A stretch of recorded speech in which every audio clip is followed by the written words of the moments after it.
Hi again. Welcome to another part of the D2MS tutorial series. This one is going to be looking at our last but one context, which is the scene context.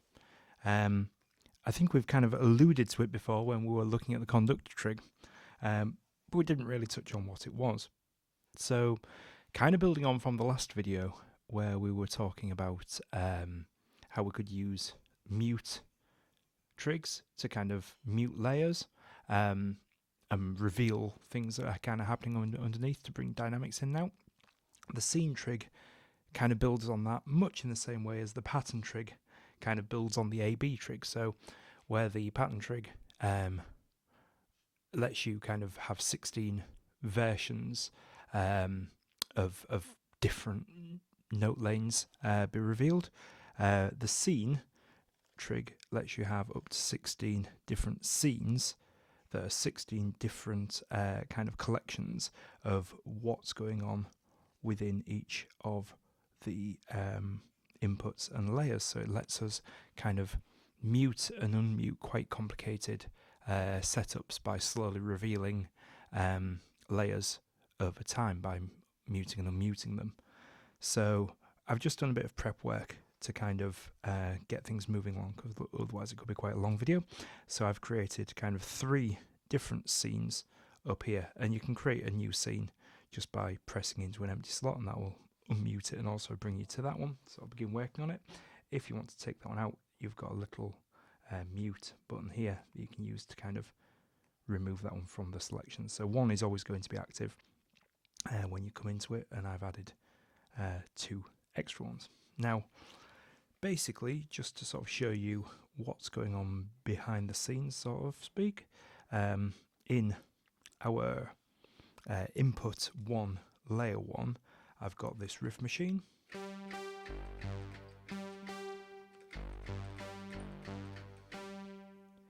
Then in layer 2, I've got a chord machine, but as you can see by the probability being 0, in scene 1, that is currently muted.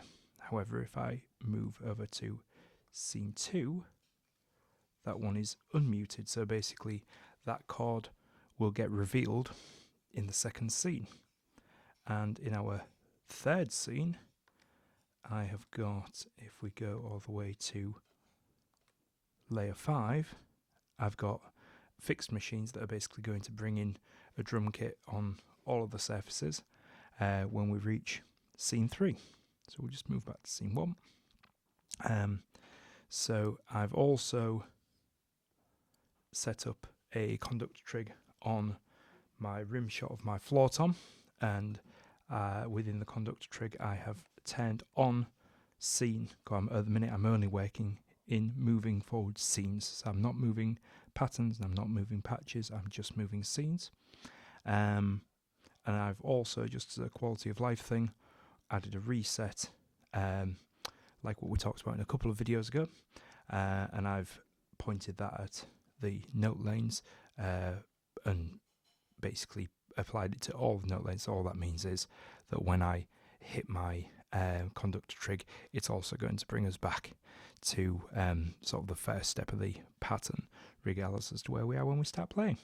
So yeah, just to give you an idea of what that sounds like.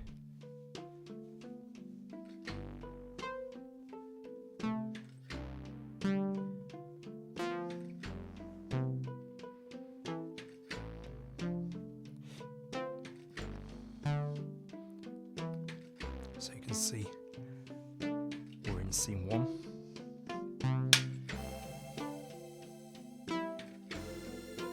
Bringing in those dynamics in scene 2.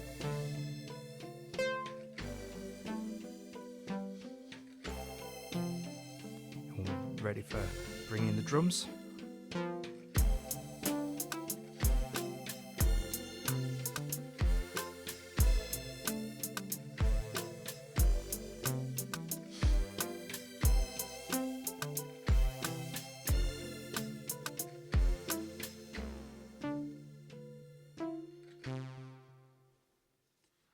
Just in case that was confusing to anyone, I actually had the rim shot getting picked up just by how I was hitting the sensor.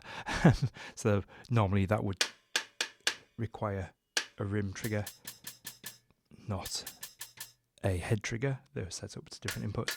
It's just a case that the way that I have it with the sensitivity, if I was kind of bringing it in a bit hot, it was kind of making that jump. So just in case you're wondering why that was kind of happening without hearing the rim shot happening.